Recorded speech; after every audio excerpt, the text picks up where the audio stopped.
But I'm going to give you one other example. I read about this last year, and I think you'll find it very moving. The Los Angeles Dodgers, right, Major League Baseball team. They had a player a few years ago who had an injury. Okay. And he wasn't able to play the whole season, but they paid him as per his contract. And the next season, he wasn't able to come back. So he was off on disability. And so they didn't see and keep in touch with him the whole time. And then he started having some mental health issues. And then they lost track of him. Anyways, they subsequently found him homeless behind a building, I think at the airport in Florida. So he hasn't been an active employee, even though he was an athlete, for some time. How do you think that organization reacted to that situation? What they did is they put him back on their health benefits plan to make sure he could get the professional help he needed, get the medicines that he needed, that he wouldn't have to worry about anything while he healed psychologically, emotionally, and physically.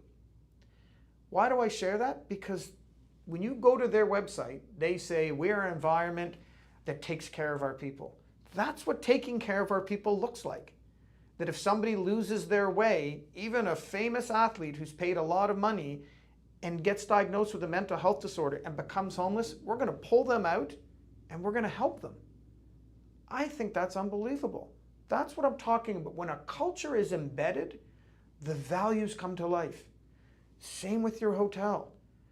Nowhere was it written, if anything ever happens in this hotel, we expect you to come running into a burning building and save your colleagues.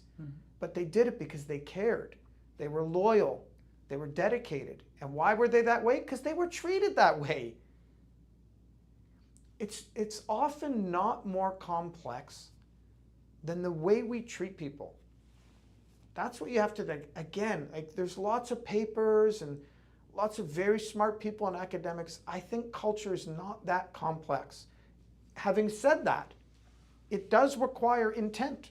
You do have to be intentional about it and deliberate. And if you're an entrepreneur, like when we started the conversation, that's even more difficult because you're running around trying to set your organization up and trying to get your first sale, maybe pay your bills, do some promotion, do business development, do invoicing, you're doing everything.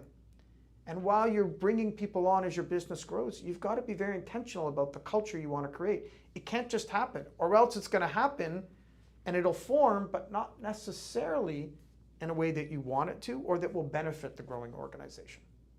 I'd say an employee would not even go to a burning hotel even if you pay him $1 million. Right. So what motivated them to do that? It was just instinctual, to your point. They didn't think twice about it. Mm-hmm. And I'm not talking about people who are earning high salaries. Right. Or they were not millionaires or something. Right. They weren't the executives. No. Right. They were on blue collar jobs. Right. Many were on blue collar jobs. Yes. And they joined in not even a month prior to the attack.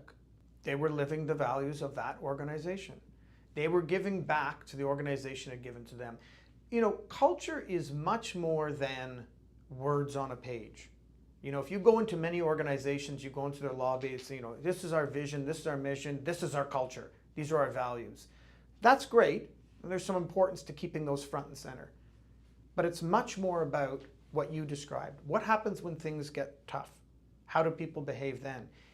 It requires an emotional connection between an employee and the organization. That's what culture is about. It's not about, it's a job, I'm going to come to work. It's, I want to join Nitin as he grows the Mug Talks empire because of the way he treats me. Not only do I think he's got a great idea and I think it's going to be successful and I want to be part of it, so there's obviously we look after ourselves, but also because I like how I feel when I go into work. I'm inspired, I'm motivated, I have an emotional connection. And that's what companies struggle with. Big companies, particularly when you've got hundreds of thousands of people, and when you're an entrepreneur. And so that's also why, again, when I say they're all connected, that I focus on leadership in my company. Because leaders are the people that have the most ability to impact the biggest number of people. The people at the top of an organization is 10 people, 8 people, maybe. But if you've got 100,000 people, those 8 people are not touching those 100,000 employees. All the levels of below them who have bigger scopes of people have the ability to impact them. And to create that experience where people will run into a building.